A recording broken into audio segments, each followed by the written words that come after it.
700। अच्छा, energetics of phase change क्या मतलब है? जब भी एक स्टेट ऑफ मैटर को दूसरी स्टेट ऑफ मैटर में कन्वर्ट करते हैं, इसकी कन्वर्जन के दौरान जितनी हीट एब्जॉर्ब होती है या हीट रिलीज होती है, इस एनर्जी को कहते हैं energetics of phase change. The amount of heat absorbed और release when one state of matter is converted into another state of matter। समझ आ रही है? मतलब सॉलिड से बनता है लिक्विड, या लिक्विड से बनती है गैस, या सॉलिड से बनती है डायरेक्टली गैस। ये फेस चेंज हो रहा है ना, सॉलिड से लिक्विड, लिक्विड से गैस, और गैस से डायरेक्ट सॉलिड। अब इनको क्या कहते हैं? जीशान, सॉलिड से लिक्विड में गया, मेल्टिंग हो रही है क्या? और इस प्रोसेस को फ्यूजन भी कहते हैं। क्या बोलते हैं? जब सॉलिड को लिक्विड में कन्वर्ट करने के लिए जो हीट चाहिए, उस हीट को कहते हैं हीट ऑफ फ्यूजन। क्या बोला? Heat of fusion. जब लिक्विड को गैस में कन्वर्ट करते हैं तो इस प्रोसेस को कहते हैं एवापोरेशन, या कहते हैं, हमने किसी जमाने में पढ़ा था कि there is a big difference between evaporation and vaporisation. क्या है वो डिफरेंस? एवापोरेशन, ये तो समझ आ गई, क्या हर वक्त होती है, तो वेपराइजेशन कब होती है? बॉइलिंग पॉइंट पे। याद रहे, एवापोरेशन एट एनी टेम्परेचर कहलाता है, लेकिन जो एवापोरेशन किसी भी लिक्विड के बॉइलिंग पॉइंट पे हो रही हो उसे क्या बोलते हैं? Vaporisation. Highest rate of evaporation is called as vaporisation. समझ आ रही है? ठीक है। कभी कभी कुछ सब्सटेंसेस सॉलिड से डायरेक्टली गैस में जाते हैं, ऐसे सब्सटेंसेस को कहते हैं सब्लाइम सब्सटेंसेस, और ऐसे प्रोसेस को कहते हैं सब्लिमेशन। क्या बोलते हैं? सब्लिमेशन। सब्लिमेशन का ऑपोजिट प्रोसेस है deposition. When gas is directly converted into solid, इसे बोलते हैं डेपोजिशन। सॉलिड से डायरेक्ट गैस, सब्लिमेशन। गैस से डायरेक्ट सॉलिड, डेपोजिशन। सुन लिया? याद भी रख लें, क्योंकि जब ये आएगा तो आप सोचने बैठ जाएंगे सब्लिमेशन का उल्टा क्या था, तो वो है डेपोजिशन। समझ आ रही है? अच्छा, अब एवापोरेशन का या वेपोराइजेशन का ऑपोजिट क्या है? Condensation. When gas is converted into liquid, जैसे पानी वेपोराइज हो रहा है, स्टीम ऊपर जा रही है, तो रेहान मैंने उस पे हाथ रख दिया, किस पे? स्टीम के ऊपर। उसको पता नहीं मैंने कहा रखा, तो स्टीम के ऊपर हाथ रखा तो हाथ गीला हो जाता है। हाथ क्यों गीला हुआ? हाथ का टेम्परेचर कम है, स्टीम का टेम्परेचर ज्यादा है, तो हमारे हाथ पे जब ये पानी टकरता है, स्टीम टकरती है, तो वो लिक्विड में कन्वर्ट हो जाती है। इसको क्या बोलते हैं? कंडेंसेशन। और जब लिक्विड से सॉलिड बनता है तो इसे बोलते हैं क्या? फ्रीजिंग। समझ आ रही? तो डेफिनेशन लिख देते हैं, the amount of heat the amount of heat absorbed or released when one state of matter converted to another state. This energy is called as energetics of phase change। समझ आ गई? ठीक है। अब आपकी बुक में सिर्फ 3 है, एक है heat of fusion, heat of vaporisation और हीट ऑफ सब्लिमेशन। जब हमें हीट ऑफ फ्यूजन का पता लग जाए तो हीट ऑफ फ्रीजिंग भी हमें पता लग जाती है। क्यों? जितनी हीट एब्जॉर्ब करेगा मेल्ट होने के लिए, उतनी हीट रिलीज करेगा फ्रीज होने के टाइम पे। रिवर्सिबल प्रोसेस है ना। मतलब मैंने आइस से बनाया लिक्विड वाटर, आइस से बनाया तो 6.02 किलो जॉल एनर्जी एब्जॉर्ब हुई, लेकिन लिक्विड वाटर से दोबारा मैंने आइस बनाया तो 6.02 किलो जॉल एनर्जी रिलीज हुई। समझ आ रही है? तो मैं सिर्फ एक तरफ का प्रोसेस बोलूंगा, दूसरे वाला उसका अपोजिट हो जाएगा। तो पहले नंबर पे आता है हीट ऑफ फ्यूजन।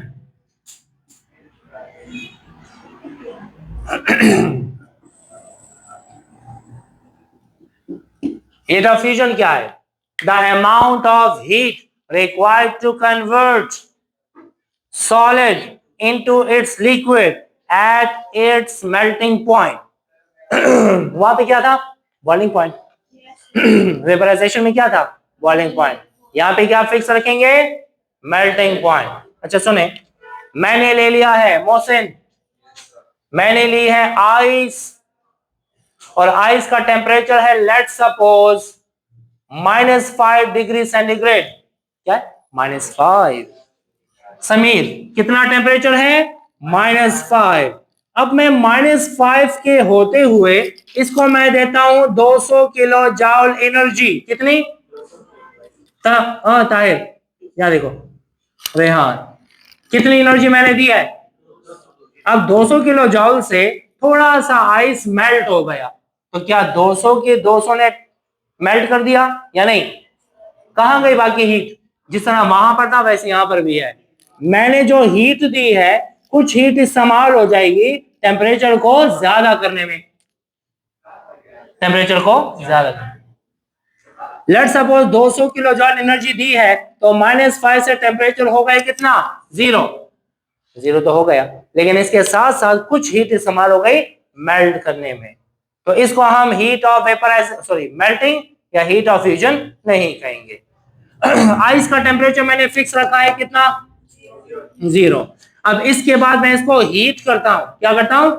तो जितनी मैं हीट दूंगा वो सारी की सारी आइस को लिक्विड वाटर में कन्वर्ट करने के लिए इस्तेमाल हो जाएगी. So how can we define the amount of heat?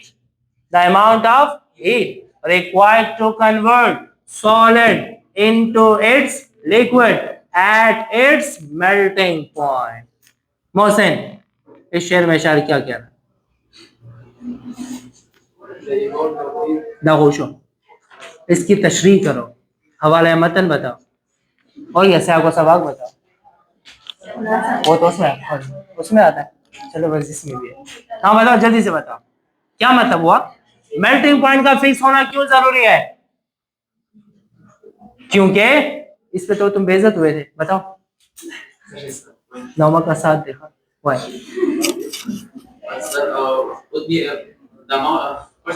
हाँ पश्तो में बोलो. सर ऐसी एक चीज पे है. हाँ बोलो. ऐसी एक चीज पर सॉलिड से लिक्विड में कोई किसी चीज को हम कन्वर्ट कर देते हैं एट फिक्स टेम्परेचर. हाँ, वो कौन सा टेम्परेचर है? Melting point. Sameer, melting point का फिक्स होना जरूरी क्यों है? क्योंकि जब हम मेल्टिंग पॉइंट फिक्स नहीं रखते, उससे टेम्परेचर कम होता है. आइस का टेम्परेचर अगर कम है और मैंने जो हीट दी है, तो कुछ हीट इस्तेमाल हो जाएगी टेम्परेचर को ज्यादा करने में. तो मैंने तो सिर्फ मेल्टिंग की हीट मालूम करी ना, टेम्परेचर रेज करने की हीट मालूम नहीं की. समझ आ रही है? तो इसी वजह से हम ऐसा करते हैं कि टेम्परेचर को मेल्टिंग पॉइंट पे फिक्स रखेंगे. हाँ सर, समझ आ गई? अच्छा, how can we define the amount of heat? Amount of heat required. क्या बोला? required to convert solid into its liquid. लेकिन शर्त क्या है? at its melting point. This is called as heat of fusion. heat of fusion. अब ऐसा है कि अगर हम आइस को लिक्विड वाटर में कन्वर्ट करना चाहते हैं, तो पहले तो मेरे टेम्परेचर को रखना होगा फिक्स. कितना? 0 डिग्री, जो कि इसका क्या है? मेल्टिंग पॉइंट है. फिर इस टेम्परेचर को फिक्स रखने के बाद मैंने हीट दी है कितनी? 6.02 किलो जाउल. तो 1 mole of ice liquid water में कन्वर्ट हो गया. 1 मोल ऑफ आइस. क्या मतलब है? इतना किलो जाउल पर मोल. क्या बोला? तो एक्सप्लेन करें. 1 मोल आइस का मास कितना है? 18 ग्राम. कितने ग्राम? 18 ग्राम मैंने आइस ली है, और इसको मैं मेल्ट करना चाहता हूं पूरा का पूरा 18 ग्राम. तो पहले इसका टेम्परेचर कहां पे लेकर आऊंगा? 0. और फिर मैं कितनी हीट दूंगा 6.02 किलो जूल, तो पूरा 18 ग्राम लिक्विड वाटर में कन्वर्ट हो जाएगा। समझ आ गई है? अच्छा, और अगर 18 ग्राम में आइस बनाना चाहता हूं, कितना, तो 18 ग्राम आइस बनाना चाहता हूं तो इतनी ही एनर्जी रिलीज होगी। रिलीज का मतलब एक्सोथर्मिक, एब्जॉर्ब का मतलब endothermic. Fusion is an endothermic process while freezing is an exothermic process। समझ आ रही है? मैंने क्या बोला इससे पहले? मैंने क्या बोला? फ्रीजिंग, पहले मैंने फ्रीजिंग बोला कि फ्यूजन बोला? हाँ भाई, फिर ठीक है। फ्यूजन एंडो है तो फ्रीजिंग एक्सो है। समझ आ गई है? अच्छा, अब आते हैं वेपोराइजेशन की तरफ, जो कि हमने डिस्कस किया है। इससे पहले मैंने डिस्कस किया what is heat of vaporisation, the amount of heat, जिसपे बेइज्जत हुए थे साथ, बोलो, the amount of heat required to convert, required to convert liquid into at its कोई होएगा ना दावत तैयारी खा इंशाल्लाह चकला पेपर वगैरह शी नता बता याद ना है तो मुझे याद करने ना। heat of vaporization, हाँ जी क्या बोला? heat of vaporization। ताहिर क्या बोला? heat of vaporization। how can we define? मैंने लिया है पानी, पानी का टेम्परेचर मैंने फिक्स किया, उसका बॉइलिंग पॉइंट, और बॉइलिंग पॉइंट के होते हुए मैं हीट को क्या करता हूँ, दे देता हूँ उसको। तो जब मैं उसको हीट देता हूँ तो वो लिक्विड कन्वर्ट होता है किसमें? गैस में। तो ऐसी हीट को बोलेंगे हीट ऑफ वेपोराइजेशन, क्योंकि हमने डिस्कस किया है। लेट्स सपोज मैंने लिया है पानी H2O, जो कि लिक्विड है, क्या है? लिक्विड, और उससे मैं बनाता हूं क्या? H2O, जो कि गैस है। क्या है? गैस। मैंने यहां पे पानी का टेम्परेचर फिक्स रखना है क्या? 100 डिग्री सेंटीग्रेड, मतलब उसका बॉइलिंग पॉइंट फिक्स रखा। जब बॉइलिंग पॉइंट फिक्स रख दिया और उसको मैंने हीट किया तो वो कन्वर्ट हो गया किसमें? गैस में। इसकी हीट ऑफ वेपोराइजेशन है plus 40.7 kilo joule per mole. इसका मतलब क्या हुआ? 18 ग्राम पानी को, लिक्विड वाटर को गैसियस फॉर्म में कन्वर्ट करना हो, कितनी हीट प्रोवाइड करेंगे? 40.7 किलो जूल। कितना? 40। समझ आ गई? और इतनी ही एनर्जी रिलीज होगी जब हम 1 मोल ऑफ वाटर को कंडेंस करेंगे। क्या करेंगे? समझ आ गई है? मतलब मेल्ट करना है आसान, लेकिन बॉयल करना है मुश्किल। मतलब मेल्टिंग के लिए हीट कम चाहिए और बॉइलिंग के लिए हीट ज्यादा चाहिए, वेपोराइजेशन के लिए ज्यादा चाहिए। ठीक है? और तीसरे नंबर का है हीट ऑफ सब्लिमेशन। सिंपल है, बस नहीं करना क्योंकि वीडियो में आ जाएगा। Heat of sublimation, what is heat of sublimation? The amount of heat required to convert solid directly into gas। समझ आ रही है? इसको बोलते हैं सब्लिमेशन की हीट। समझ आ रही है? अच्छा, तो the amount of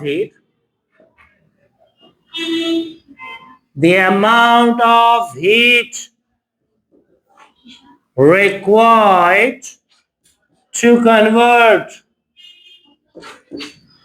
solid, कौन सा सॉलिड? जो कि सबलाइम सब्सटेंस है,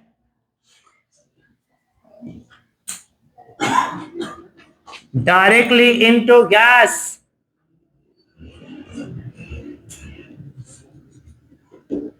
is called as heat of sublimation। इस हीट को क्या बोलेंगे? Heat of sublimation. सॉलिड से डायरेक्ट गैस में कन्वर्ट होता है। कुछ कंपाउंड ऐसे हैं जिसको हम हीट करें तो उसमें लिक्विड स्टेट नहीं आती है, वो डायरेक्टली गैस में कन्वर्ट होता है। ऐसी चीजों को बोला जाता है सबलाइम सब्सटेंस। क्या बोलते हैं? 2-3 आपने याद रखने हैं। आयोडीन मॉलिक्यूल, आयोडीन सॉलिड है, हीट करो डायरेक्ट गैस में जाएगा। ठीक है? इसी तरह एमोनियम क्लोराइड NH4Cl, ये भी सबलाइन सब्सटेंस है। इसके अलावा बेंजोइक एसिड सबलाइन सब्सटेंस है। नेफ्थलीन नाम सुना है? ये तो 9-10 क्लास में था। काफूर की गोलियां जो होती है, चूहे मार दवाई जो होती है, देखे कि नहीं देखा? सफेद बॉल जो होते हैं ना, वो है नेफ्थलीन, वो भी सबलाइन सब्सटेंस है। उसको लेंगे चाइना डिश में, हीट करो तो वो लिक्विड में नहीं जाता, सॉलिड से डायरेक्ट गैस में। एक एक्सपेरिमेंट था 9-10 क्लास में, लेकिन आपने तो केमिस्ट्री चॉइस में छोड़ी थी, लिहाजा नहीं पूछते कि आपने देखा कि नहीं देखा। तो सबलाइन सब्सटेंसेस की एग्जांपल क्या है? एग्जांपल है iodine, ammonium chloride, benzoic acid, naphthalene. These are the example of sublime substances. कौन सी? Sublime substances. ठीक है, अब रिएक्शन लिख लेते हैं। ये है आयोडीन, ये है सॉलिड, ये कन्वर्ट होगा किस में? डायरेक्टली गैस में। इसके लिए हीट कितनी चाहिए? Heat of sublimation is equal to 62.3 kilo joule per mole. इसका मतलब ये हुआ कि सब्लिमेशन के लिए हीट ज्यादा चाहिए, वेपोराइजेशन के लिए हीट कम चाहिए, और फ्यूजन के लिए हीट सबसे कम चाहिए। क्यों? क्योंकि मेल्ट करने में फोर्सेस स्ट्रॉन्गर से थोड़ी वीक कर देते हैं, स्ट्रॉन्गर से वीक, लेकिन वेपोराइजेशन में फोर्सेस को तोड़ा जाता है। तो वीक करने के लिए हीट कम चाहिए, लेकिन तोड़ने के लिए हीट ज्यादा चाहिए। और सॉलिड से डायरेक्ट गैस में कन्वर्ट करें, मतलब इतनी ज्यादा फोर्सेस को एकदम से तोड़ रहे हैं, तो उसके लिए हीट बहुत ज्यादा चाहिए। So this is all about energetics of phase change. Thank you. क्या कहना होता है? Like, share and subscribe. और क्या है? बेल आइकन प्रेस करना नहीं भूलना। और क्या होता है? कमेंट सेक्शन में ये बताइएगा कि आपको बेइज्जती कैसी लगी।